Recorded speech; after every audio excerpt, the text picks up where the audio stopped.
Hello everyone, अपन next question को करते हैं। ओके, हमारे पास गिवन क्या, हमारे पास गिवन है cos alpha plus beta is equal to 3/5 और फर्दर क्या गिवन है sin alpha minus beta is equal to 5/13 और यहाँ पे फर्दर गिवन है कि जो अल्फा और बीटा का वैल्यू है ना वो 0 और π/4 के बीच में लाई करता है। इसका मतलब ये हुआ कि अल्फा प्लस बीटा का वैल्यू क्या होगा, 0 से लेके π/2 के बीच में लाई करेगा। मतलब अल्टीमेटली अल्फा प्लस बीटा की वैल्यू फर्स्ट क्वाड्रेंट पर लाई करेगा। क्लियर। चलो, तो हमारे पास जो गिवन है पहले उसको हम लोग नोट डाउन कर लेते हैं। हमारे पास गिवन है cos alpha plus beta is equal to 3/5 और sine alpha minus beta is equal to 5/13। Clear. और यहाँ पे गिवन है जो अल्फा और बीटा की वैल्यू है ना वो π/0 से लेकर π/4 के बीच में लाई कर रहा है। तो इसका मतलब ऑब्वियस की बात है कि अल्फा और बीटा की वैल्यू क्या होगा, 0 से लेकर π/2 के बीच में लाई करेगा। पल्ले पड़ा। चलो, तो हम लोग क्या करते हैं ना, पहले इससे लेते हैं और टेन की वैल्यू निकालते हैं। हम लोग क्या करते हैं, हम लोग को पता है कि cos theta is equal to क्या होता है, बेस अपॉन हाइपोटेनियस होता है, और sine theta is equal to क्या होता है, परपेंडिकुलर डिवाइड बाय हाइपोटेनियस होता है, और tan theta is equal to होता है perpendicular divide by base. Clear. For एक राइट एंगल ट्राइंगल लेते हैं, उसके लिए सारी चीज़ें होती है। मान लेते हैं हमारे पास कितना है, थीटा है, और ये हमारा एक राइट एंगल ट्राइंगल है। क्लियर। चलो, तो इस केस में हम देखते हैं यहाँ पे लिखा हुआ cos alpha plus beta equal to 3/4।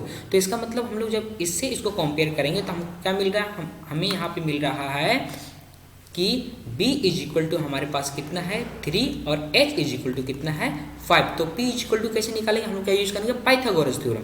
तो पाइथागोरस थ्योरम क्या बोलता है, पाइथागोरस थ्योरम बोलता है h स्क्वायर मीन्स हाइपोटेनस का स्क्वायर इक्वल टू होता है perpendicular square plus base square. तो हम लोग इसका वैल्यू प्लग कर देंगे यहाँ पे, इसका वैल्यू प्लग कर देंगे यहाँ पे, हमको p का वैल्यू निकालना है।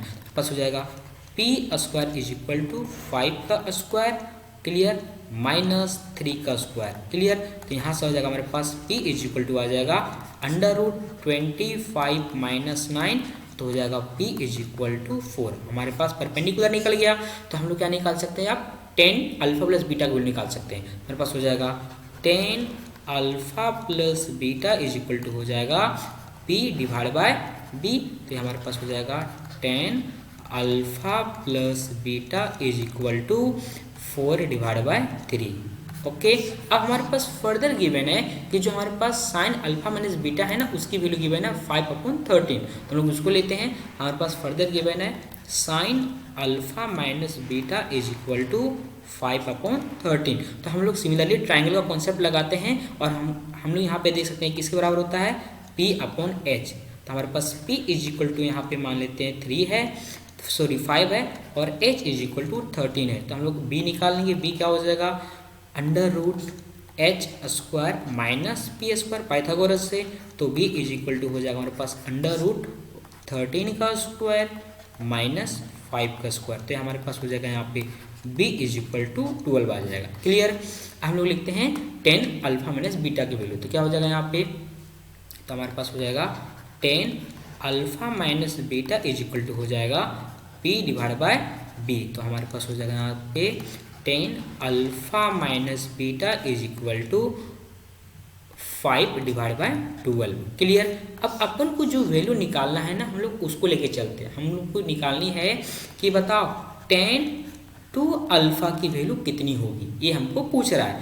तो हम लोग क्या करते हैं ना, इसको थोड़ा सा मैनिपुलेट करते हैं, इसको लिखते हैं 10 alpha plus beta plus alpha minus beta. हमने क्या किया, 2 अल्फा को अल्फा प्लस अल्फा लिख दिए और अपने मन से बीटा को ऐड किए और अपने मन से बीटा को सब्ट्रैक्ट किए। ऐसा क्यों किए अभी आपको समझ में आ जाएगा। तो हम इसको ऐसे लिख सकते हैं 10 अल्फा प्लस बीटा को एक साथ प्लस अल्फा माइनस बीटा को एक साथ। अब इसके बाद हम लोग एक कॉन्सेप्ट का यूज करेंगे। वो कॉन्सेप्ट क्या है समझो, आप ऑलरेडी सीख चुके हो। कॉन्सेप्ट बोलता है कि 10a plus B equal to क्या होता है, तो 10a plus B is equal to होता है 10a plus 10b divide by हमारे पास होता है 1 माइनस 10a 10b। क्लियर।